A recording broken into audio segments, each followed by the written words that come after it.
그래요. 자, 여러분들 수업하도록 하겠습니다.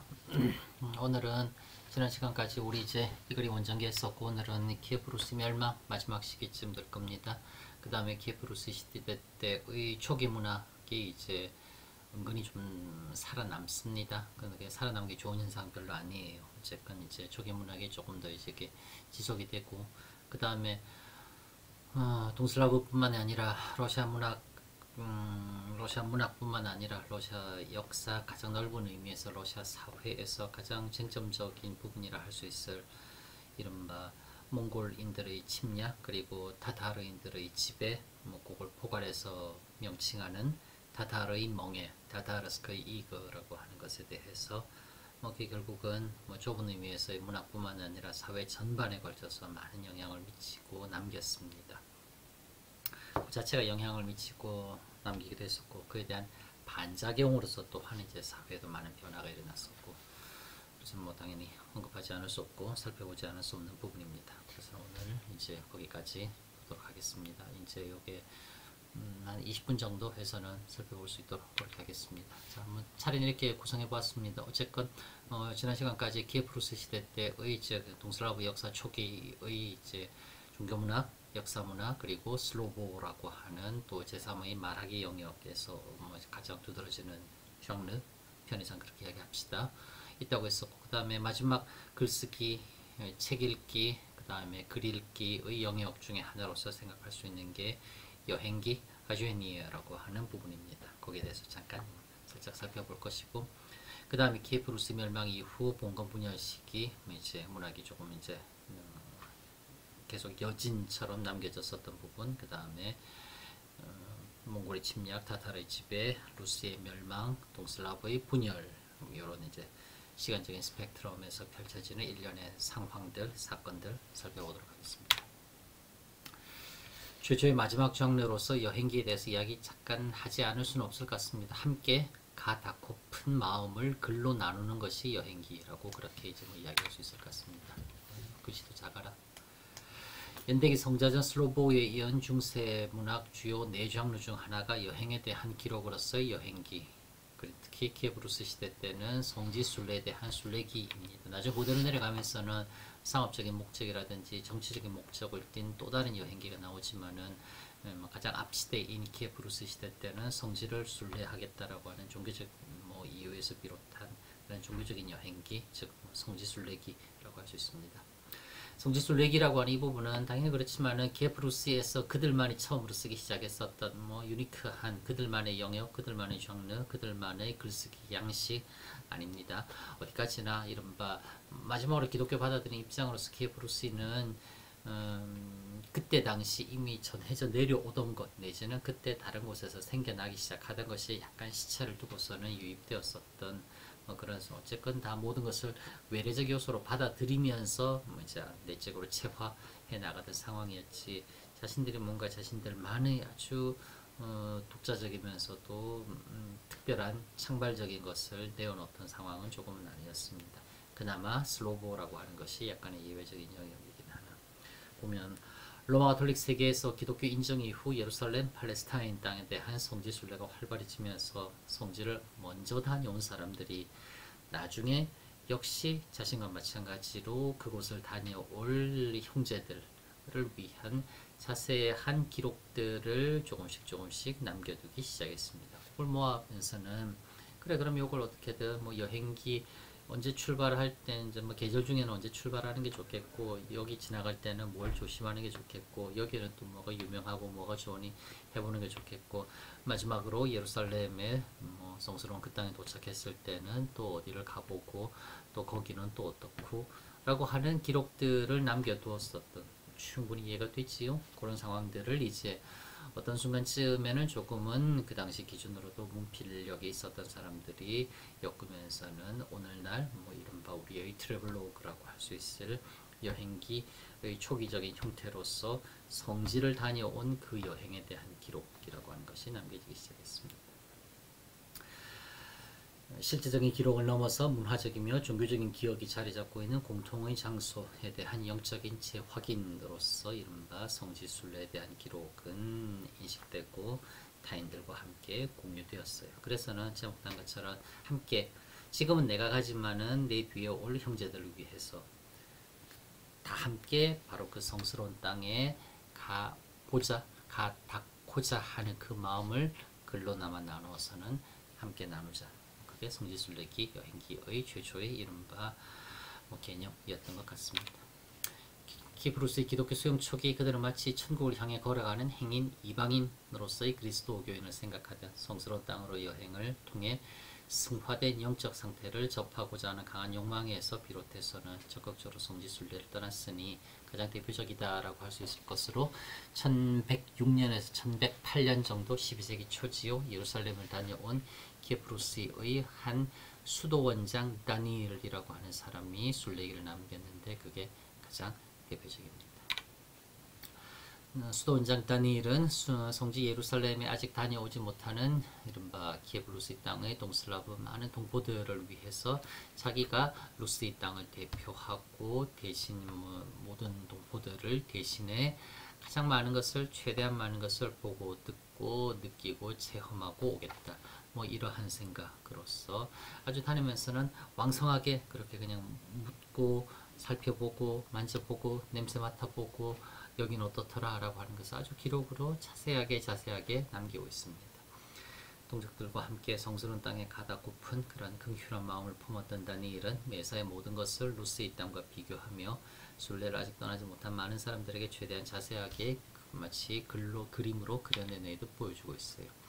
이처럼 낯선 외부 세계에 대한 어떠한 알고자 하는 그런 인식의 갈망을 풀어주며 동시에 성지로 여행을 통해 영적 충의를 가능케 해준 일종의 내면의 여행으로서 다니엘의 순례기는 당시 아주 큰 호응을 얻었습니다. 그래서는 중세문학으로서는 평균치를 훨씬 상회하는 수많은 편집본, 이본, 다른 여러가지 이른바 사본의 판본들을 남기고 아주 많은 수의 지금까지 또 필사본들이 전해지고 있는 당시 그리고 후대에도 아주 좀 뭐라고 할까나 유명했었던 인기 있었던 텍스트였었습니다. 중세시대 모스크바 대공국 시대까지 여행기는 언제나 큰 호응을 얻었는데 이런 여행기는 지금과는 비교도 할 수 없을 정도로 이동이 제한되어 있었던 중세인들에게 낯선 타자의 세계로의 일종의 경계 넘기 그리고 성스러운 땅으로서의 영적인 내면의 이동 움직임으로써 한편으로서는 아주 조금 1차적인 그러한 뭔가 자신은 가보지 못한 미지의 동경의 세계에 대한 갈망을 채워주는 또 다른 한편으로서는 또한 자신의 그런 정신적인 면을 고양케 해주는 그런 면에서 순례기라고 하는 요 글쓰기 양식은 아주 좀 호응을 많이 받았었습니다. 수업과는 가외로 중세시대 때 여행이라고 하는 것은 우리 생각하는 것보다는 훨씬 더 여행은 또한 활발하게 이루어지기도 했었으며 또한 중세시대 때 여행은 무엇보다도 중세라고 한정하기는 그렇지만은 시대가 올라가면 올라갈수록 여행이라고 하는 것은 지금처럼 우리 생각하는 낭만적인 그러한 파토스에서 비롯한 것은 결코 아니었었습니다. 여행은 무엇보다도 목숨을 건 아주 위험한 일이었었습니다. 영어의 트래블이라고 하는 말이 심지어는 프랑스어의 트레베일이라고 하는 고생이다, 노역이다 라고 하는 말에서 나왔던 것처럼 중세시대 때 교통과 통신이 아직 발전하지 못했었던 그 시대 때 사람이 직접 움직여서 어디론가 낯선 곳을 향해 떠난다라고 하는 것은 많은 위험 요소들 중간에서 도둑을 만날 수도 있고 어떠한 천재지변이라든지 또 어떤 길을 잃어버린다든지 하는 저는 알 수도 없잖아요.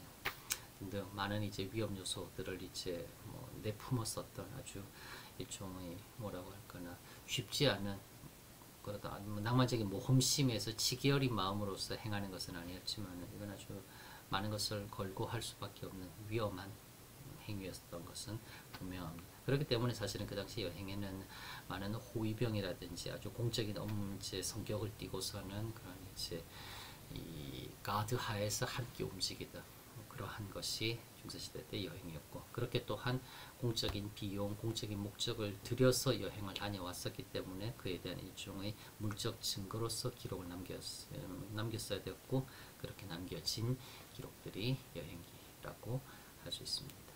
그래요. 그래서 일단 중세시대 여행기에 대해서 잠깐 얘기했습니다. 몽골이 치니까 키예프루스의 멸망, 동슬라브의 분열이라고 하는 사실 동슬라브 역사에서 가장 조금은 비극적으로 바라봐질 수 없는 바라봐질 수밖에 없는 부분에 대해서 이야기했습니다. 이 글이 원정 이후 1185년에 있었던 13세기 초가 되며, 즉 1185년, 13세기 초, 1200년대 한 40년, 50년 지나서 초원의 몽골인들은 사방으로 서방으로 뻗어오기 시작합니다. 우리도 왜 고려시대 때 몽골인들이 고려를 침략하고 그 다음에 또 일본으로까지 원정을 떠날 그런 욕심으로써 고려에게 일본으로 가는 길을 내놓아라, 그리고 일본으로 갈 배를 내놓아라, 이런 식으로 하면서는 고려를 트집 잡듯이 하면서는 침략해오고, 강화도 등등 삼별초 항전, 국사시간 등등이 많이 나오지요.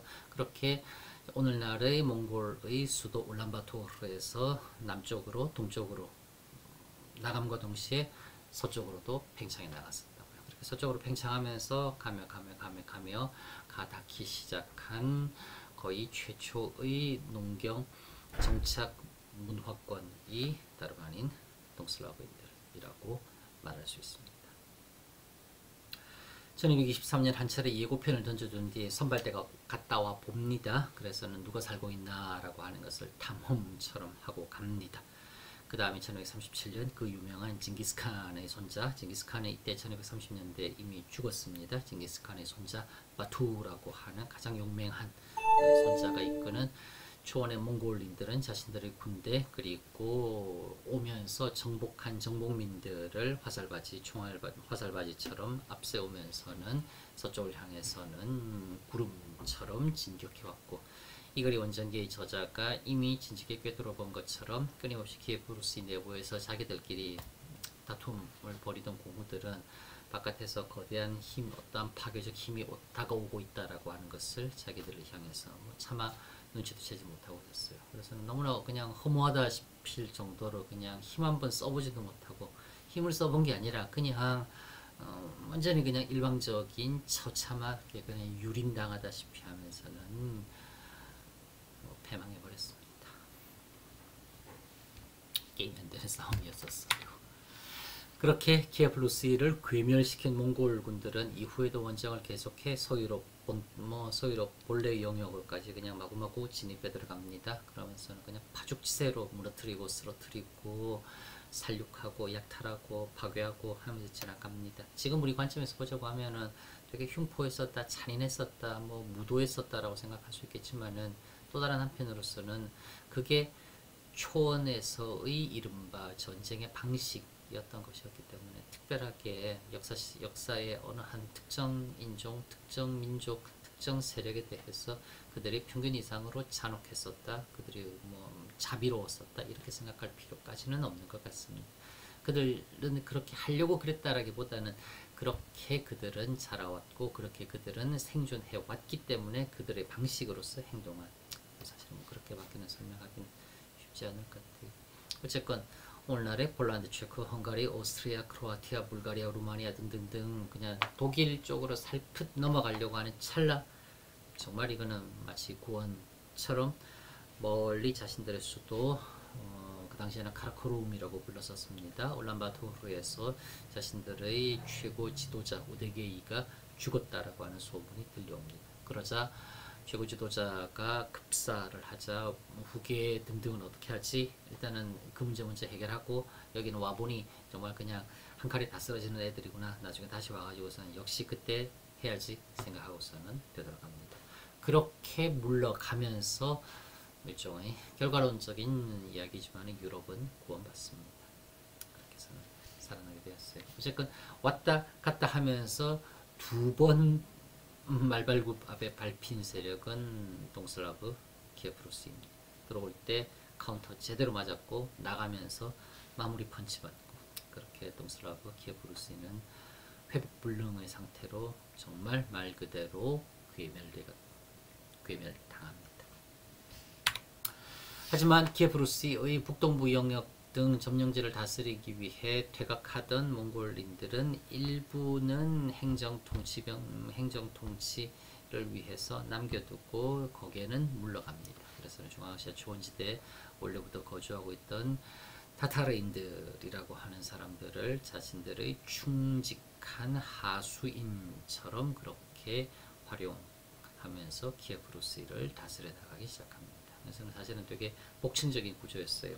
몽골인들이 타타르인들을 지배하고 타타르인들이 키예프 루시를 이제 동슬라브를 지배하고, 근데 이 동슬라브도 타타르인들이 직접 자신들이 다 직할처럼 지배하는 것이 아니라 마치 한 명의 뭐 총판처럼 모스크바의 공후에게 결국은 너네들은 니네가 알아서 하고 너가 혼자 공물 세금 다 모아와서 우리에게 납부해 라고 하는 방식의 이른바 간접적인 대리 통치를 타타르인들은 모스크바 공물을 통해 동슬라브인들을 다스리게 됩니다. 그래서 수직적인으로 구조화하면 제일 위에는 몽골인들이 있고 타타르인들이 있고 모스크바의 공무가 있고 그 다음에는 이제 동슬라브 여러 지역의 공령 공후들 위치하게 되는 그런 구조였었습니다. 한편 이렇게 이른바 이 타타르인들이 중심이 되고 일부 상층 몽골인들 나중에 지나면서는 몽골 본국으로 돌아가거나 타타르인들 뭐 이제 비지배 자신들의 부하처럼 이제 하던 비지배인들과 혼합되어서는 스르륵 이제 용용되어 갔어요. 이들은 자신들에게 좀 더 적합한 이른바 요 남쪽 위도의 스텝 지역, 초원 지역으로 물러나서는 오늘날의 스탈린그라드 근처의 사라이라고 그 당시에는 이름 불렸었던 곳을 일종의 자신들의 본거지, 수도처럼 정하고 거기서 그 주변의 초원 지역 그리고 모스크바 공후를 통해서 보다 북쪽 삼림지대에 있던 동슬라브인들을 다스리기 시작합니다. 고들의 세력을 이른바 역사에서는 골든 호르드 HORDE 또는 러시아로서는 zelotaya Orda 금장 한국이라고 우리가 통상 이야기합니다. 몽골이 침략과 뒤를 이은 타타르인들의 지배를 이른바 여기까지 이야기했었던 러시아에서는 통상 타타르의 멍에 타타르스크의 이거라고 이야기합니다. 이거라고 하는 것은 소에다가 이렇게 멍에 씌워가지고서는 이제 밭 깔고 농사 지을 때 하는 그거 말합니다. 그냥 콧돌에 턱멍에처럼 해가지고서는 끌고 다니고 언제나 딱 부릴 수 있는 그러한. 이 집에는 1380년 한 140년쯤이 지나고 나서는 굴리코보라고 하는 벌판의 이름입니다. 굴리콥스크의 보울레라고서는 모스크바에서 남쪽으로 좀 내려갑니다. 거기서 모스크바의 공후 드미트리 이바노비치 단스코이 돈강의 드미트리라고 하는 뜻에서 드미트리 돈스코이 액센트 뒤로 가면서는 드미트리 단스코이라고 이야기됩니다. 가 중심이 되어서는 슬라브인들을 규합해서는 타타르들에게 맞선 아주 그냥 일대 격전이 펼쳐지게 되고 그렇게 힘 대 힘으로 맞붙었었던 굴리코보 벌판에서의 전투 1380년 키예프 루시가 망한 건 1240년 140년쯤 지나 1380년 벌어졌었던 그 전투에서는 슬라브인들이 힘 대 힘으로 부딪혀서 자신들을 140년 동안 통치했었던 타타르인들을 꺾습니다. 그러면서 슬라브인들은 타타르인들의 지배로부터 이제 절반쯤은 뿌리치고 나와서는 충분히 독자적으로서 이렇게 이제 통치해 나가기 시작합니다. 완전하게 이민족의 지배가 종식된 것은 굴리코보 벌판의 전투로부터 100년이 더 지나서는 그때 이제 1480년까지 뭐 지속이 되었고 어쨌건 역사에서 200년이 넘는 정확하게는 뭐 240년쯤의 기간 동안은 모스크바를 중심으로 하는 동슬라브인들은 남쪽의 초원의 유목민족들 타타르인들이 중심이 된 유목민족들의 지배를 200년이 넘도록 받게 됩니다. 그 200년의 지배에 대해서 서구를 비롯해서 러시아 바깥, 러시아 내에서도 참으로 많은 이야기들 오늘날까지도 하고 있습니다. 많은 사람들은 러시아에 대해서 이야기하면서 어디나 항상 보면 양면적이긴 하지만 특히 러시아에 대해서 조금은 러시아에 대해서 시니컬하거나 이제 회의적인 시각을 갖고 있는 쪽에서는 러시아는 되게 좀 낙후되어 있다, 열악하다, 조금은 러시아는 좀 거칠어, 아주 폭력적이야, 되게 그리고 좀 전제적인 것들을 잘 받아들여, 독재자 오히려 환호해, 즐겨해, 좋아해, 뭐 등등등. 그리고 러시아 사람들 좀 이해 안 돼, 질서 없어, 좀 제각각이야, 도저히 뭐 좀 예측이 안 돼 등등. 서구인들의 관점, 서구인들의 기준에서 보았을 때는 자신들 같지 않은, 즉 한마디로 무언가 어둠의 전제적 동양과 러시아는 매우 비슷하다. 그리고 그렇게 러시아를 어둠의 전제적 동향과 매우 비슷하다라고 손쉽게 말해줄 수 있는 게 다름 아닌 200년이 넘도록 타타르인들이라고 하는 초원의 유목민들, 그리고 그들을 지배했었던 몽골인들의 침입받고 지배받았네. 당연한 거네. 이게 역사구나. 정당하다 오히려. 라고 서구를 비롯한 러시아 바깥에서는 많이들 그렇게 생각해 왔었고, 지금까지도 그렇게 생각하고 있습니다. 러시아 내에서도 러시아 사람들 또한 되게 좀 스스로에 대해서 평가절하하는 사람들은 이렇게들도 많이들 생각합니다. 즉 오늘날 모든 안 좋은 것들은 한마디로 원흉 내지는 근본 원인을 찾자고 하면은 바로 이 타타르인들이 200년이 넘도록 어쨌건 슬라브인들을 지배했었던 이 경험에서 러시아인들은 온갖 이른바 좋지 못한 것들, 낙후되어 있는 것들, 열악한 것들, 야만적인 것들, 폭력적인 것들, 이런 것들은 다 기꺼이 물려받았다. 뭐 이런 식으로 생각들 합니다. 그렇게 그들은 생각한다고요. 키예프 루스의 멸망 이후 봉건 분열 시기 문학의 잔수옥에 대해서 이야기하겠습니다. 시간 많이 지나갈 것 같은데 일단 한 데까지 하겠습니다. 그렇게 키예프 루스가 동쪽에서 밀려온 황화의 말발굽알에 신음할 때, 황화 어떠한 저기 황화라고 하는 것은 소비에트가 무너졌을 때 누구였더라 갑자기 이름 생각 안 난다. 무명의 충돌 썼었던 사무엘 있잖아요. 저기 하버드 케네디 스쿨 교수였었던 이야기했었던 이른바 문명의 충돌에서 당시 워싱턴 DC의 고위 정치인들에게 하버드 케네디 스쿨의 유태인 교수가 경고했었던 것은 이제 정치 이념으로서 소련도 넘어졌다. 소련은 넘어지고 난 뒤 미국이 맞닥뜨려야 될 세계 패권을 미국이 계속 이어가는데 경계해야 될 두 가지 큰 적대적 세력이 있으니, 하나는 이슬람 세력이고 또 하나는 바로 저 노란 얼굴의 중국을 비롯한 아시아인들이다. 그래서는 이제 그 두 가지 두 적대적 세력을 어떻게 관리할 것이냐라고 하는 것에 대해서 매우 현학적이면서도 의사학문적으로 풀어낸 게 문명의 충돌이라고 하는 책이지요. 읽기를 권하고 싶지는 결코 않습니다. 그러나 그러한 관점은 지배자 자신들이 헤게모니를 쥐고 있다라고 생각하는 쪽에서는 그러한 시각을 갖고 있었어요. 어쨌건 황화라고서는 저렇게 노란 색깔, 뭔가 누런 안 좋은 화라고 말할 때는 대체적으로 동양으로부터서의 그걸 이야기합니다. 어쨌건 키예프 루스가 동쪽에서의 이른바 몽골인들, 타타르인들에 의해서는 유린당하고 있을 때 보란듯이 어떻게 생각하면 더 얄밉고 더 괘씸하지만은 키예프 루스의 서쪽에 있던 또 다른 세력도 이때가 우리에게 저로이 취한스구나.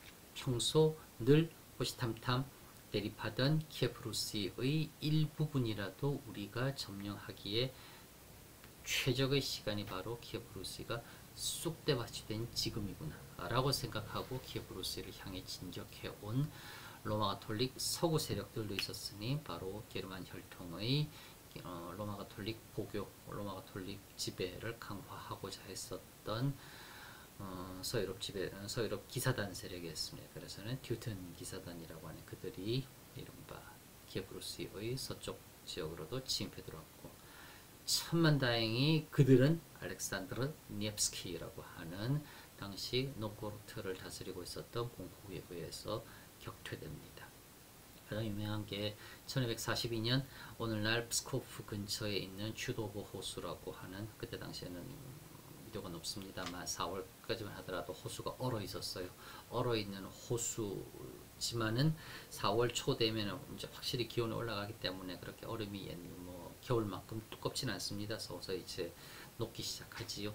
중무장한 튜튼 기사단들, 갑옷에 말까지 보호 장구를 입혀서는 그냥 한 명이 거의 200kg 육박하는 중무장한, 200kg도 더 되겠 말무게에다가 하면은 그러한 중무장한 기사단을 얼어붙은 호수의 가장 가운데쯤 가장 얼음이 얇게 언 곳으로 유인해 가지고서는 얼음이 깨지면서 호수던 기사단 전체를 그 무거운 쇠 갑옷을 입은 기사와 말들을 호수 한가운데 차가운 물에 수장시켜 버리면서 승리를 거두었었던 알렉산드르 네브스키.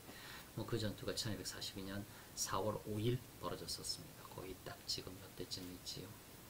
알렉산드르 네브스키라고 하는 1221년에 태어났어요. 그래서 올해가 2021년 탄생 800주년이라고 러시아에서는 또 막 셀러브레이션도 하나 봅니다.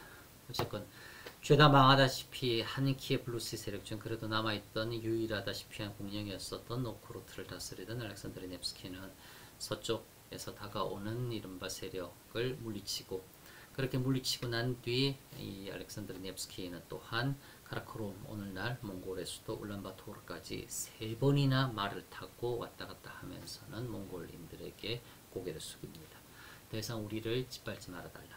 우리는 당신들에게 완전히 항복한다. 우리는 당신들에게 거역할 듯 1도 없고 우리는 당신들에게 철저하게 복종할 테니 더 이상 우리를 짓밟지 말아달라.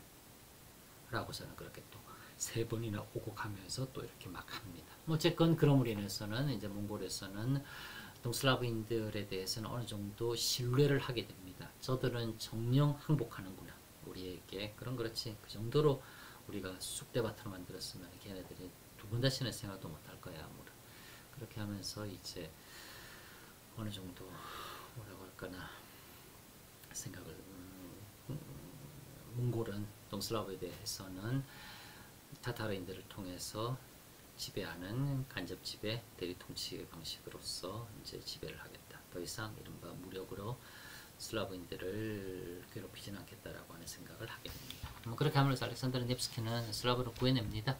정말 말 그대로 키예프 루시를 구해냅니다. 서쪽으로부터서는 막아서 이겨내고, 도저히 맞서 싸울 수 있는 적이 아니다라고 하는 것은 너무나 선명하게 깨달았었던 몽골인들에게는 그들의 바지가랭이를 통과하는 그런 굴욕까지도 감수해내면서 구해냅니다.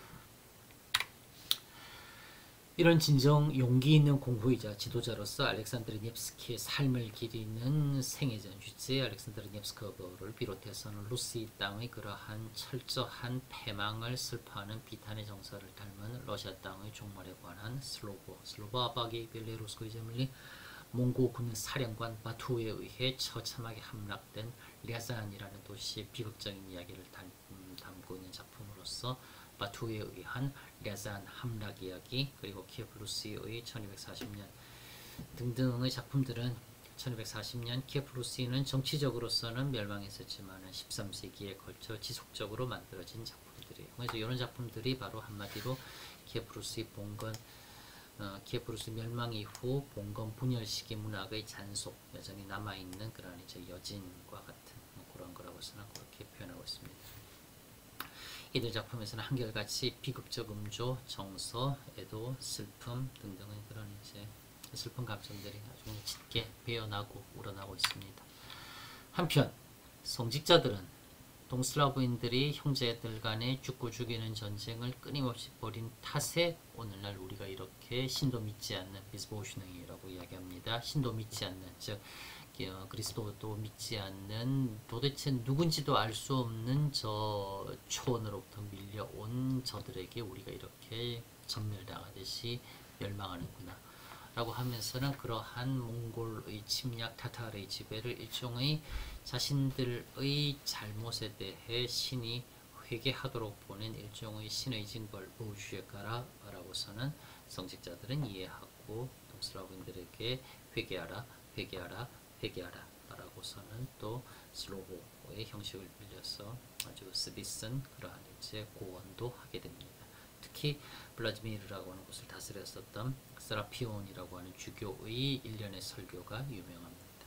그런 작품들 또한 역시 키예프 루시 정치적으로 멸망했지만은 그러나 키예프 루시 시대 때 태어나고 키예프 루시 시대 때 배우고 키예프 루시 시대 때 활동했었던 사람들이 남긴 작품으로서 키예프 루시 문학의 잔속이라고 이야기할 수 있다고요. 키예프 루시 시대 태어나고 성장 인물들이 만들어진 이들 작품들은 한결같이 상당한 수준을 자랑하며 키예블루스의 문화적 역량이 정치적 죽음 이후에도 잔영을 넓고 깊게 들여오고 있다고 하는 증거로서 생각할 수 있습니다. 한순간은 모든 간에 짓밟힌 과거의 빛나는 영광에 대한 비감한 애도의 심상이 주된 정조를 이룬 이런 작품들로 키예블루스의 동슬라브 첫 300년의 문학은 막을 내리게 됩니다. 키예블루스 동슬라브인들의 첫 시대의 문학은 중세 서유럽 문학의 보편적인 맥락과 당연히 함께합니다. 그래서는 종교문학, 역사문학 틀은 유지합니다. 종교문학으로서 성자전, 책읽기, 역사문학으로서 연대기, 글쓰기라고 하는 이른바 문자 언어생활 유지하면서 슬로보라고 하는 자신들의 말하기, 독특한 이제 수사학의 교회적인 변형 그리고 사회적 주제에 대한 나름의 이러한 이제 설득력 있는 논지 제시로서 슬로보라고 하는 영역은 또한 발전하고 마지막 오늘 처음에 이야기했었던 성지 여행의 기록으로서 순례기까지 남기면서 키예블루스라고 하는 동슬라브인들 최초의 언어 문자 생활이 가능했었던 그 시기 문학이라고 오늘날 개념의 문학이라고 말할 수 있을 이른바 문자 생활로 이루어졌었던 큰 영역은 이렇게 연대기라고 하는 역사문학, 성자전이라고 하는 종교문학, 슬로보라고 하는 나름 보편적인 맥락에서 키예블루스의 개별성이 어느 정도 강하게 드러나는 영역 그리고 역시 보편적인 맥락에서 충분히 이해할 수 있을 성지순례기 이렇게 정리될 수 있을 것 같아요. 몽골의 침입과 키예블루스의 멸망, 동슬라브의 분열에 대해서 이제 정리처럼 보도록 하겠습니다. 문학사에서 언제나 가장 중요하게 생각해야 될 것은 나는 이렇게 생각합니다. 어떠한 크고 중요한 한 덩어리도 있어요. 그 덩어리는 이야기할 게 원체 많아서 아주 잘 들여다보아야 됩니다. 그렇게 크고 중요한 한 덩어리 이후 역시 앞에 덩어리 못지않게 크고 중요한 또 다른 한 덩어리가 얼마든지 있을 수 있습니다. 그 덩어리 또한 매우 크고 중요하고 자세하게 들여다봐야 될 많은 부분들이 있어요. 가장 비근한 예로서 이야기할 수 있는 게 19세기 앞부분 푸시킨 등등의 이른바 낭만주의라고 하는 시 쓰던 시인들의 시대 그리고 그들의 작품 그들의 작품과 사회와의 관련 그리고 또한 시는 그 이전 시대 때 어떠했으며 그 시대의 시는 어떠했으며 그 시대를 지나면서 시는 또 어떻게 변모해 갔었는가 살펴봐야 될 것들이 한둘이 아니에요. 그러한 시대가 고골이라고 하는 사람의 교량의 위치를 거치면서 그 다음 시대로서 바톤이 넘겨지는 것은 투르게네프, 도스토옙스키, 톨스토이, 체호프, 레스코프 등등 이른바 19세기 나머지 뒷시대의 우리 흔히들 이야기하는 리얼리즘이라고 하는 시기에 등장합니다. 앞부분 시도 열심히 잘 봐야 되고 뒷부분 소설도 더 열심히 잘 봐야 됩니다. 문학사에서 오히려 좀 더 중요하게 생각해야 될 것은 왜 시의 시대에서 왜 소설의 시대로 바뀌어갔지? 그렇게 바뀌어간 소설의 시대는 도스토옙스키, 톨스토이 영원할 것 같았던 소설은 또 몇십 년 뒤에 이른바 알렉산드르 블로크, 안나 후마토바, 오시프 만젤슈담, 블라지미르 마이콥스키 등등의 시인들이 등장하면서 또 시는 대체됩니다. 그렇게 영원불변할 것 같았던 도스토옙스키, 취업, 톨스토이 등등은 왜 안 읽혀지고 왜 그런 식으로 더 이상 후배들은 안 쓰기 시작했지? 이유가 있어요. 그 이유를 파악하는 게 문학사입니다. 그 이유를 파악하기 위해서라고 하면은 크고 중요하다 싶은 한 덩어리 역시 크고 중요하다 싶은 한 덩어리에서 덩어리로 어떻게 바뀌어 가는가 하는 요 가운데 연결 지점 결합 부위 덩어리와 덩어리를 끌고 와서 결합시켜지는 요 중간의 점이지대 여기를 열심히 잘 살펴보는 게 문학사에서 해야 될 어쩌면 더 중요한 작업일 수 있습니다. 그 연결 부분, 접합 부분에서 변화라고 하는 것이 가장 강렬하면서도 극명하게 드러나니까요. 그런 의미에서 보자고 하면은 앞부분이 항상 그렇게 구성되어 있습니다. 의도적으로도 계속 그렇게 이야기하는데 키예프 루시 시대 때 첫 300년, 모스크바 시대 때의 두 번째 300년, 즉 키예프 시대의 문학이라고 하는 처음으로 글자 받아들이고 뭐 정확하게 알파벳 받아들이고 이제 문자로서 표현할 수 있게 되면서 쓰여졌었던 최초의 문학.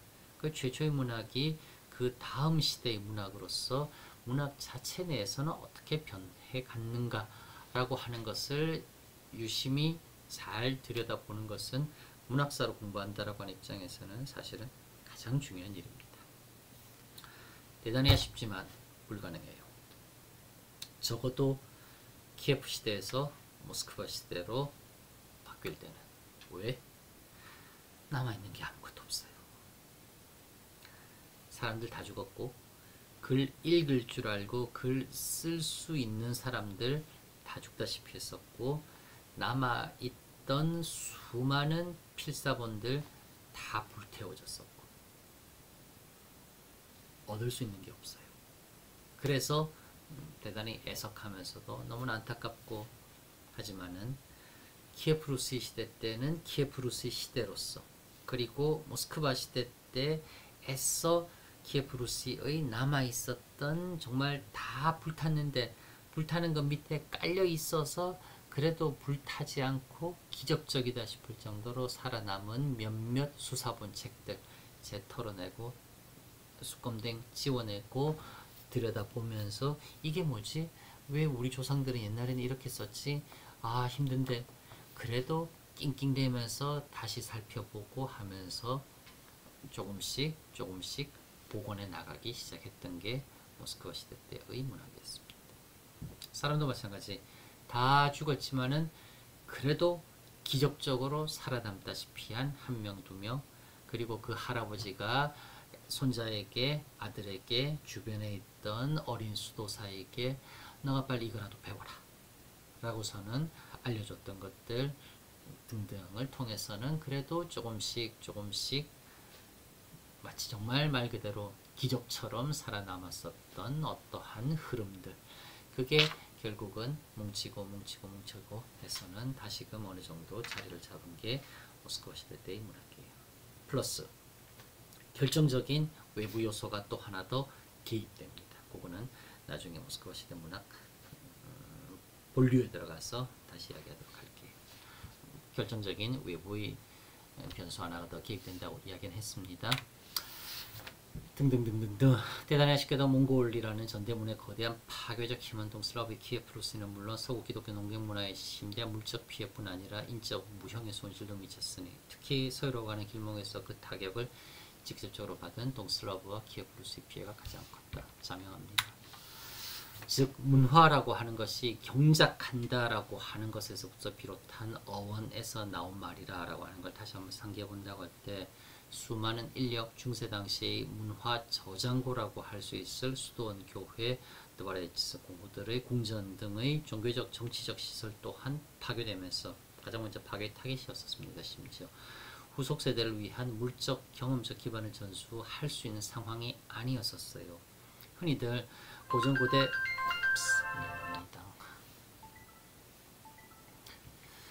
고전고대 그리스 로마 문명, 르네상스 문명 사이에 위치한 시대로서 중세에 대해서 기독교적인 종교적인 믿음에 너무 경도되어 있다 보니 그러한 인간의 이성이 매우 위축된 시대를 흔히들 암흑의 시대라고 이야기합니다. 중세라고 하는 미들에이지라고 하는 말 또한 특색 없는 말이에요. 매우 미들 가운데 끼어 있는 시대이다.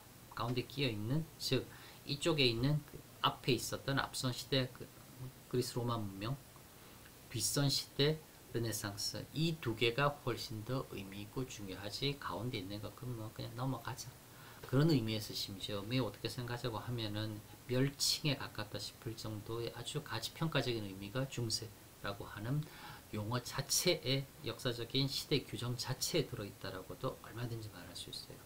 돌아와서 어쨌든 중세를 우리 흔히들 통상 암흑의 시대라고 많이 이야기합니다만 오히려 동슬라브에게서는 키예프 루시가 그렇게 처절하게 괴멸당하고 모스크바 시대 키예프 루시는 이제 정말 그냥 푹썩 주저앉다시피 하고 아직 다른 곳은 일어날 기미도 전혀 없다시피 했었던 그리고 몇십 년, 100년 가까운 그 시기 1240년부터 대략 한 1400, 한 2, 30년 정도까지의 요한 100년 조금 못 되는 이 시기가 동슬라브인들에게서는 정말 리터러리 말 그대로 암흑의 시대였었던 셈입니다.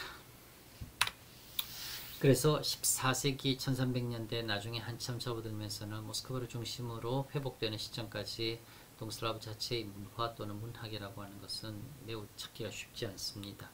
비록 건축을 중심으로 해서 일단 뭐 집은 다시 불탄 집들 어느 정도 다시 뭐 짓고 해야 될 거 아니겠어요. 벽도 쌓아서라도 조형예술 및 공예 등에선 그래도 먹고 사는 의식주 해당되는 거니까 어느 정도 나름의 맥은 이어지고 있었지만 고도의 오랜 전문적 수련이 필요했었던 이른바 프로페셔널한 영역으로서의 글쓰기로서 문학은 좀처럼 키에프로스의 예전의 수준을 회복하는 게 쉽지 않았습니다.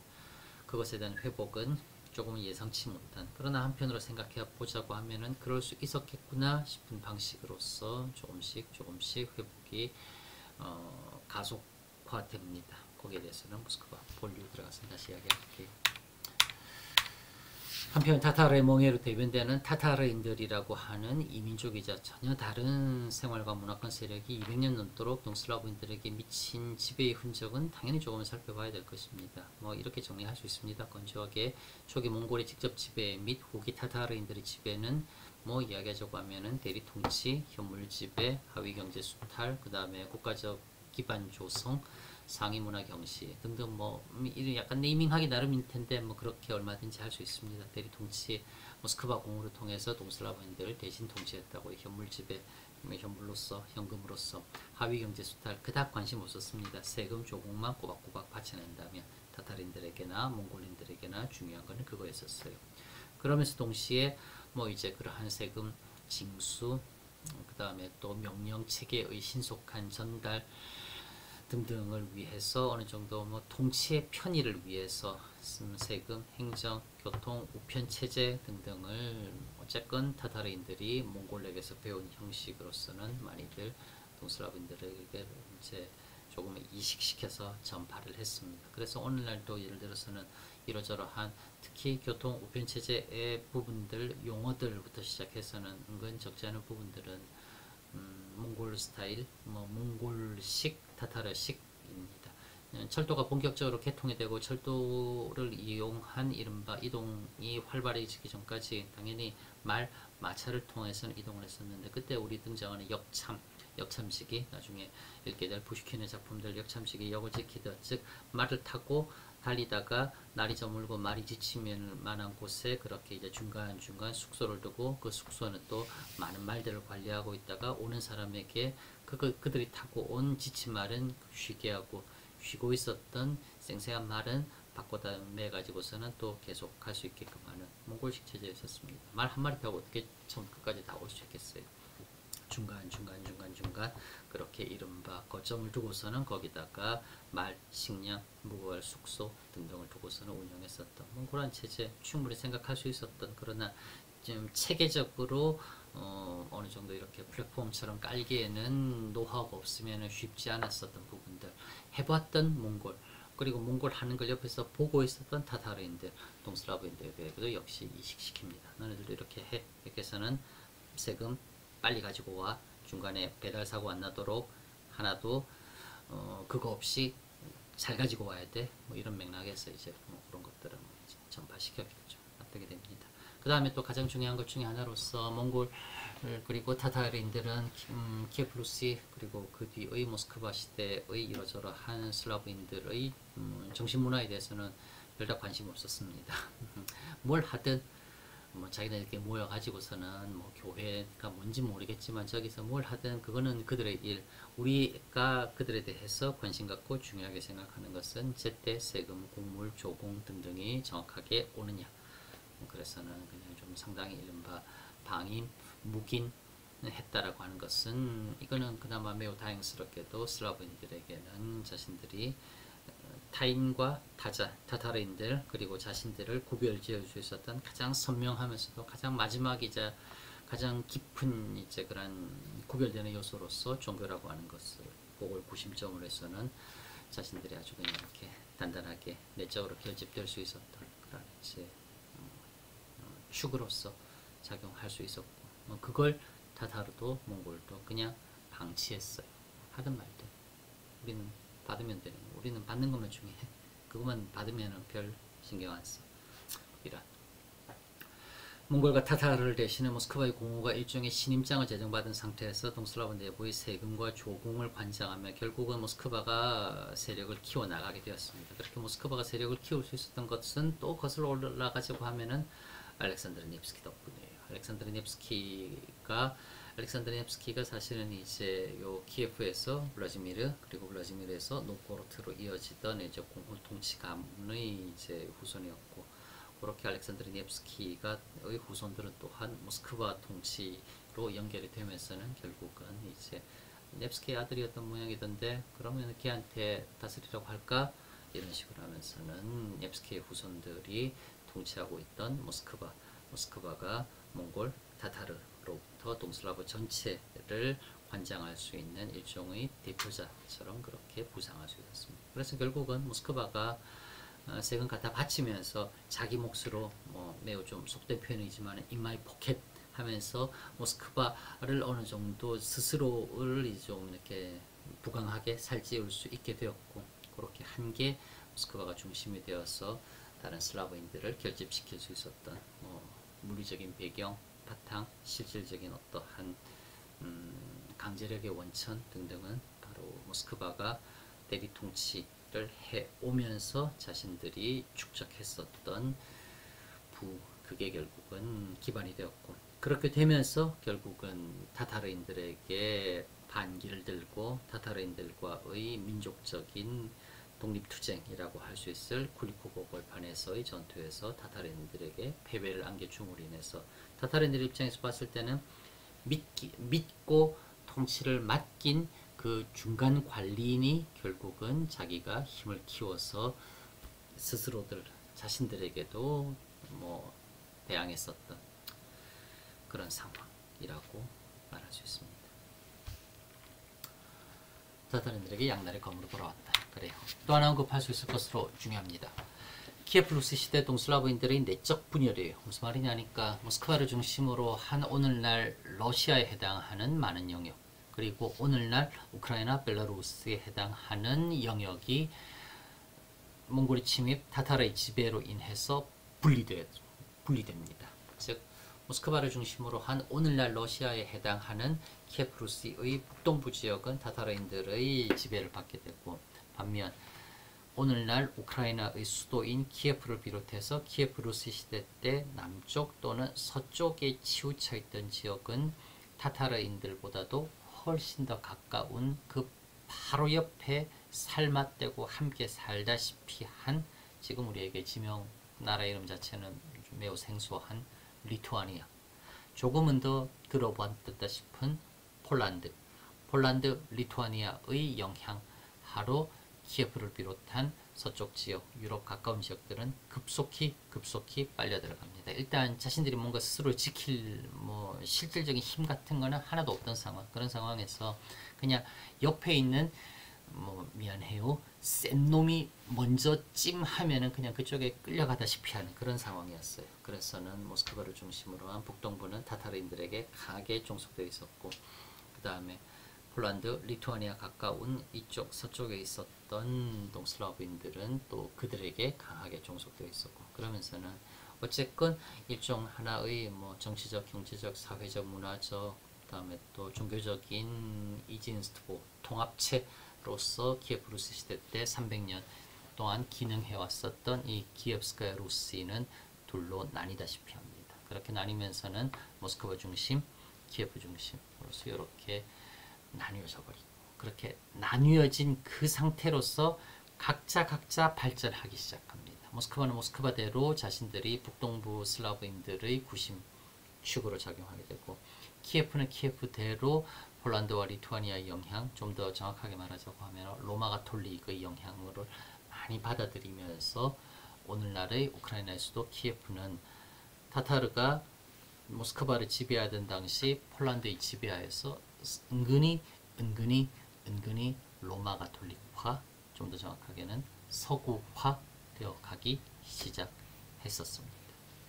그렇게 한 300년가량 시간이 지나고 나서 1654년, 1667년 다시 모스크바랑 키예프랑 상징적으로 결합하게 되었을 때 서로와 서로는 그 이전 키예프 루스 시대 때는 키예프나 블라지미르나 모스크바나 노코르트나 야로슬라브리나 하나 다를 바 없었다라고서는 자신들 우리들은 모두 한 할아버지의 한 자손들이다 라고 생각했었던 요 양측이 400년쯤 제각각 살다가 다시 만났을 때는 쟤는 왜 저러냐, 저것들 되게 이상하다 하면서 서로가 서로를 매우 낯설게 보는, 분명 우리는 한 형제 같은데 꽤 오래 떨어져 살다 보니 서먹한 정도를 넘어서 꽤 달라 보이는, 오히려 남보다도 조금 더 이상하게 여겨질 상황으로까지 변질된 상태에서 17세기에 만납니다. 불행의 씨앗이 그렇게 됩니다. 환원컨대 중부 유럽 중동부 평원에 군거하던 동슬라브인들의 결집체로서의 키예프 루스가 북동부와 남서부로 갈라졌고 러시아 영역과 우크라이나 벨라루스 영역으로 갈라졌었고 정교권 로마 가톨릭 세력으로서 내부에서 둘로 나뉘게 되어버렸어요. 이렇게 양분되다시피 한 동슬라브는 각자 오랜 시간을 보내고 재결합했을 때는 상당히 이질적인 모습들을 이미 안에 많이들 품고 있었습니다. 정치, 경제, 역사, 종교, 문화, 사회적 삶의 공동체로서 동슬라브인들의 통일성이 타타르의 지배로서 결국은 깨지게 되었고 이후 서로가 분리되어 있었던 시간은 되돌리기 매우 힘든 넓고 깊은 골로 작용하게 되었습니다. 결국 그러면서는 동슬라브인들에게서는 이른바 지리적 정신분열이라고 할 수 있을 그런 이제 요 양극성을 서로가 강하게 느끼게 됩니다. 또 다른 면으로서는 매우 이질적인 외부 지배 세력에 맞서는 방법으로 자신들 내부의 동질적인 면에 대한 강조, 지향 등을 생각할 수 있으니 초원의 유목민족들과 대비되는 우리들은 초원에서 말 타고 다니면서 양 키우고 하는 게 아니라 우리는 밭을 갈아서 소와 말을 통해서 씨를 뿌리고 밀을 길러서 경작을 해서 먹고 사는 농경, 그리고 그들은 무슨 신을 믿는지 모르겠지만 우리는 우리가 믿는 신은 분명 그리스도라고 하는 너무나 다른 신이고 라고 하는 것을 뚜렷하게 의식하면서 이른바 종교라고 하는 무엇보다도 가장 정신적이면서도 어떤 인간의 가장 깊은 그런 부분을 건드릴 수 있는, 거기에 누가 그래서 시킨 것도 아니고 강요한 것도 아니고 그냥 자연스럽게 몰리게 되었어요.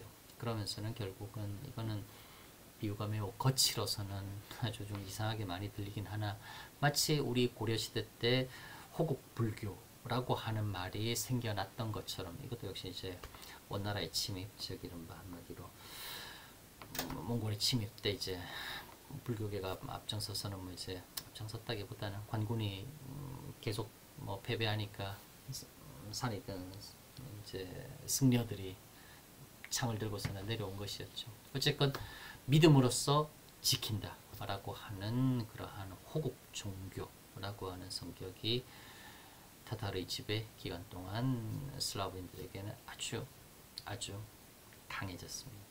특히 모스크바를 중심으로 한 북동부 세력, 북동부 지역에 정착해 있었던 이 슬라브인들에게 믿음은 우리를 지키기 위한 칼이요 방패인 것이고, 그리고 그러한 칼과 방패로서 우리는 또한 우리 믿음을 지켜야 된다라고 하는 기독교적인 믿음, 그리고 민족적 삶이라고 하는 것이 그냥 함께 가는 동일체처럼 여겨지게 됩니다. 그래서 그걸 지난 시간에 말했었던 러시아에서 쌍두 독수리, 머리 두 개 달린 독수리, 몸통, 하나의 민중, 나로우트에서 비롯해서는 교회의 지도자, 세속의 지도자, 두 지도자가 있으며 그 두 지도자가 서로 화합할 때 진정한 이른바 전능한 힘이 민중으로부터 반론된다. 그런 의미에서 등장한 이른바 종교적 문화적 상징으로서 쌍두 독수리지, 한쪽 유럽 장악하고 아시아도 움켜쥐겠다. 그러한 정치적인 야심에서 비롯한 것은 아니라고요. 마지막, 그러한 민족과 국가를 지키겠다라고 하는 호국 종교로서 물리적인 바탕은 수도원이었어요.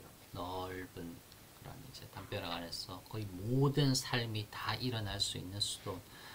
기본적으로 학교이자 병원이면서 대장간이기도 하고 시장이기도 하고 또한 광장이기도 하고 당연히 교회이고 때로는 장례식장이 되어주기도 하고 때로는 새로운 생명의 탄생을 축하하고 세례를 받는, 태어나서부터 죽을 때까지 모든 삶의 양식이 벌어질 수 있는 가장 압축된 공간으로서 수도원이라고 하는 곳이 등장하면서 더더군다나 호국 종교, 믿음으로써 지키는 것은 믿음이다 라고 하는 생각이 더더욱 러시아인들에게는 매우 강해졌습니다.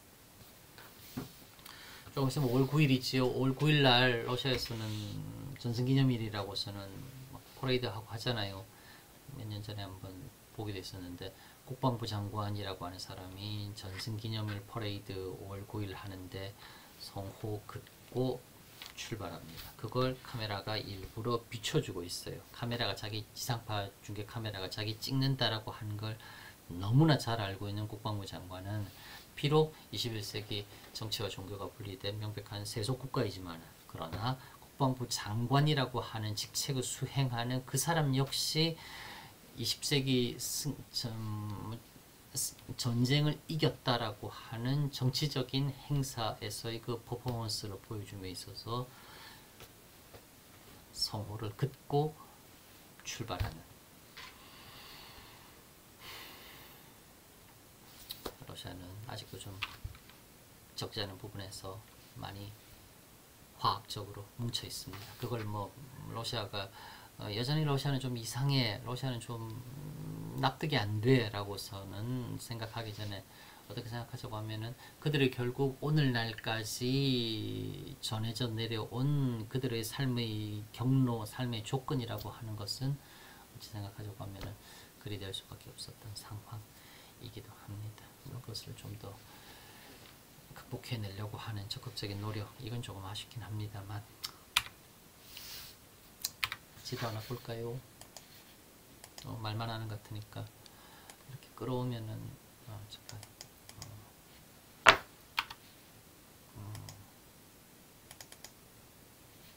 아마 요걸 녹화를 하는 거니까 요거는 화면 공유가 아니니까 보일 것 같은데 그냥 말만 하니까 여러분들은 잘 모를 것 같아서는 어차피 지도가 좀 이것도 러시아어 등등등 다 나왔으면 되게 그런데 이렇게 분홍 색깔로 표시되어 있는 것은 부분이 빌리고이 크냐제스토 리토프스크 해가지고서는 이제 리투아니아 공국이라고 하는 영역입니다. 폴란드 리투아니아 말에 썼던 거기에 분홍 색깔로 표시되어 있는 요 영역이 되고 그 다음에 여기 빨간 색깔로 표시되어 있는 곳이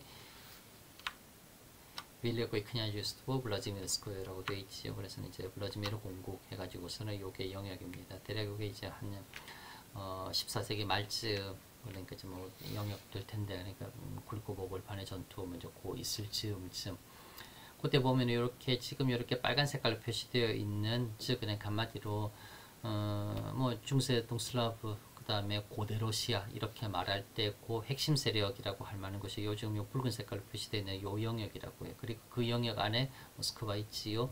그 다음에 니슈니 노브고로트 있지요. 그 다음에 노브고로트는 여기 바깥에 따로 떨어져 나가 있지만 트벨이라고 하는 곳 있지요. 모스크바 트벨이와의 관계는 매우 유명합니다. 그 다음에 뭐 수즈달, 블라즈미르 등등등 크스트라마, 월로그다 등등 해서는 요 영역 정도가 모스크바의 영역이라고 말할 수 있어요. 북동부 모스크바 즉 오늘날 러시아의 이제 뭐 코어 세력이라고 할 수 있어요. 그 다음에 여기 있는 상대적으로 훨씬 더 넓은 영역, 즉 키예프 루시 시대 때 훨씬 더 뭐 영역이었었던 키예프, 체르니고프, 스몰렌스크, 비체프스크, 윌노 여기가 이제 지금의 윌니우스지요. 그 다음에 등등등 해서는 푸티블, 노브고로드세베르스크 이 글이 원작이 나왔었던 바로 거기랍니다. 갈리치, 그 다음에 르보프, 브레스트 2차 대전 때 소비에트의 가장 서쪽이었었지요. 루블린, 바르쇼바가 바로 옆이네요. 폴란드 수도 등등 요 넓은 영역이 바로 리투아니아 공국이라고 하는 영역에서 키예프 루스의 동슬라브인들이 일종의 피지배민으로서 살고 있었던 영역이었습니다. 즉 그러니 여기랑 분홍 색깔로 표시되어 있는 리투아니아 공국과 붉은 색깔로 표시되어 있는 블라지미르 나중에 모스크바 공국은 서로 왕래 없었습니다. 그냥 뭐 하지만은 공식적으로 여기는 그냥 이렇게 뚝뚝뚝 떨어져 있다시피 한 서로 간에 또 아주 대면했었고 무엇보다도 리투아니아에서 모스크바에서 리투아니아로 들어오는 것을 철저하게 막다시피 한 그래서 여기는 우리 영역인데 너네 어떻게 함부로 들어와? 그래서는 여기는 정말 오늘날의 국경처럼 작용했었다. 즉 한마디로 이쪽 북동부 지역과 남서부 지역은 서로 나뉘어져서는 매우 제각각의 발전 경로를 밟아갔었던 것이 타타르 지배 기간 동안이었다라고 하는 그 이야기입니다. 그다음에 하나 더 볼까요? 이건 조금 더 지도가 좀 더 시각적이긴 한데 이건 확대 안 되는 건가? 이렇게 봅시다. 해가지고 이건 조금 더 나중입니다. 마스콥스키 크냐주스트는 빌리고이 크냐주스트 해가지고 여기 노란 영역 되어 있지요. 여기가 이제 모스크바입니다. 그 다음에 트웰이라고 해서 여기는 노코로트 땅이고 여기에 발슈에 아르다 그 다음에 가지안스크에 이제 한스트보 그 다음에 여기 또 뭐 노가이 징역 크림한 등등 여기는 다 그냥 이른바 칸이라고 하는 타타르인들이 군데군데 살았던 곳이에요. 가잔스크 한스트보 가잔 한국이요. 가잔이라고 하는 것이 오늘날 그 가잔이 됐고 나중에 배우게 돼요. 16세 이반 그로즈느이가 이 가잔 점령하면서 모스크바가 한마디로 우랄 산맥 넘어서 시베리아를 팽창할 수 있었던 그게 됐지요. 사라이라고 하는 곳이 여기가 처음에 이제 자신들의 근거지처럼 삼았었던 수도 해당하는 곳입니다. 볼가강 지나가는 곳인데 여기 볼고그라트가 그리 멀지 않아요. 밀리그의 크냐주스트 리토브스크에서 리투아니아 대공국이라고 이렇게 나와 있지. 여기 보면은 여기 키예프 여기 있습니다. 쉐르니고프 여기 있어요. 노보로트 세브르스크 여기 있어요. 스몰렌스크도 여기 있어요. 폴로츠크 이제 두도트키까지 막 왔다 갔다 했었던 후세슬라프 폴로츠크가 바로 이 폴로츠크라고 하는 오늘날 벨라루스의 이제 뭐 가장 중요한 지역입니다. 그 바로 옆에 오늘날 벨라루스의 수도 민스크라고 하는 곳이 있는데 어쨌건 요 영역이 바로 이제 역시 말했었던 리투아니아 대공국의 영역으로서 요 리투아니아라고 하는 지금은 리투아니아는 요 정도에 해당됩니다. 요 정도쯤에 있어요. 여기 빌노라고 하는 것, 밀니우스라고 하는 것 중심으로 되게 작은 나라인데 중세시대 때는 상당히 넓은 영역을 다스렸었어요. 이 리투아니아인들이 뭐 지배층 그리고 이 영역에 살고 있었던 슬라브인들은 피지배인처럼 그렇게 묶여 있었던 그런 상황이었습니다. 그래서 붉은 색깔 국경처럼 그렇게 표시되어 있지요. 여기가 프스코프라고 하는 곳이고 이 호수가 튜도 호수인데 이 튜도 호수에서 넵스키가 전투 일으켰어 승전했었다고요. 그렇게 넵스키 쳐들어왔었던 기사들이 리본스키 올세인이라고 하는 오늘날 라트비아 수도 리가 중심으로 했었던 이제 리본 기사단 그때는 듀튼 기사단이라고 했었던 곳이 됩니다. 노코로트 제일 가까운 도시 중에 하나죠. 그래서 뛰어나와서 막았던 것이었습니다. 그래요. 지도 약간 됐으니까 좀 동서남북 경계가 좀 감이 오지요. 요거 한 페이지 하고서는 정리하겠습니다. 벌써 1시간 3분이네요. 이걸 처음에 30분 계획했었는데 오늘 이거 하나만 올려놓을 테니까 이거 하나만 영상 들으세요. 중간에 끊으려고 했는데 어떻게 끊기도 좀 힘들었었고 미안합니다. 몽골이 치니까 키예프 루스의 멸망, 동슬라브의 분열이라고 그렇게 나와 있습니다. 아까 봤었던 것. 그 다음에 마지막 정리 하나 할게요. 이렇게 조금 올려뒀는데 여러분들 잘 안 보는 것 같아서 할 수 없이 여기다 끼워 넣었어요. 그래서 수업 시간에 직접 말을 하기로 했어요. 일단 중세시대 때에 대해서 이렇게 나눌 수 있습니다. 나누겠습니다.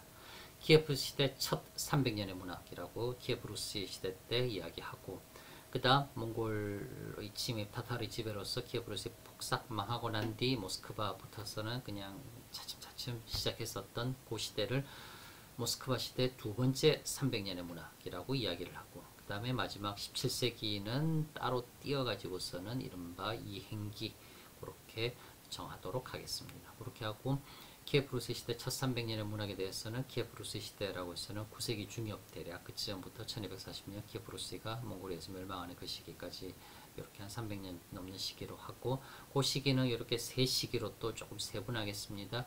노보로트 북쪽의 남쪽에서는 키예프라고 하는 두 도시가 중심이 되었던 시기 9세기 중엽 862년 저기 바이킹인들 좀 와봐 했었던 그때부터 1054년 야로슬라프 무드르이라고 하는 사람이 죽으면서 키예프에서 막 이렇게 융성했었던 그 시기 그때 연대기 필사는 시작되었고 보리스 글레프의 성자전 쓰여졌습니다. 보리스 글레프 죽은 게 1015년이라고 했잖아요.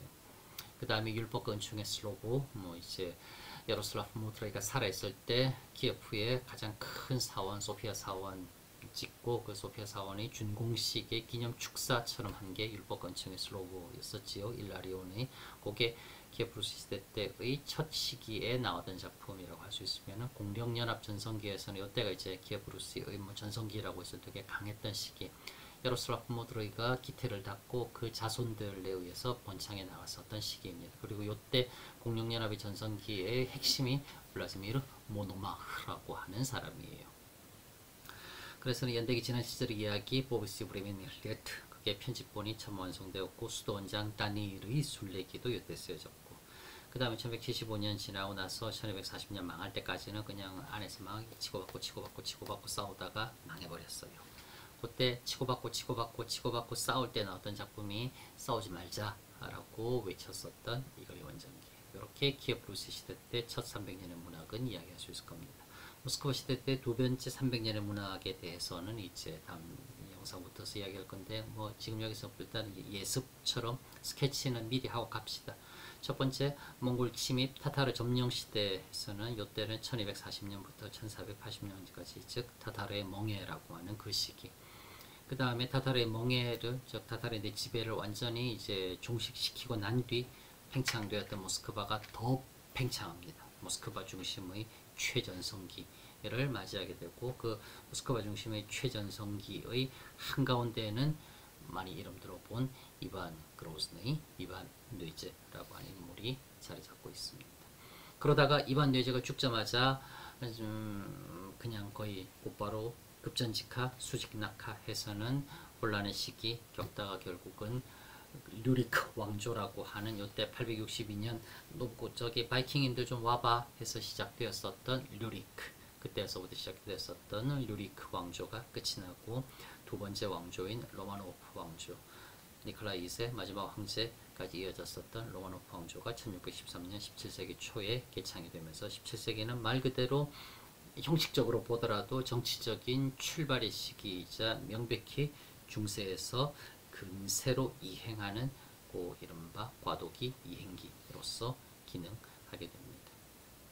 이렇게 해서 이 700년에 대해서 중세라고 말할 수 있을 테고 이 700년이 끝나고 나서 17세기 끝나고 18세기 학습의 시대, 19세기 앞부분 시의 시대, 19세기 뒷부분 소설의 시대, 19세기에서 20세기로 넘어가는 시기 무언가 새로운 모던한 흐름의 시대 러시아 혁명이 일어나고 난 뒤 사회주의 리얼리즘이라고 하는 정치적 문학의 시대 소비에트가 해체되고 난 뒤 포스트 소비에트라고 하는 모색의 시대 그렇게 러시아 문학은 진행되어 나갈 겁니다.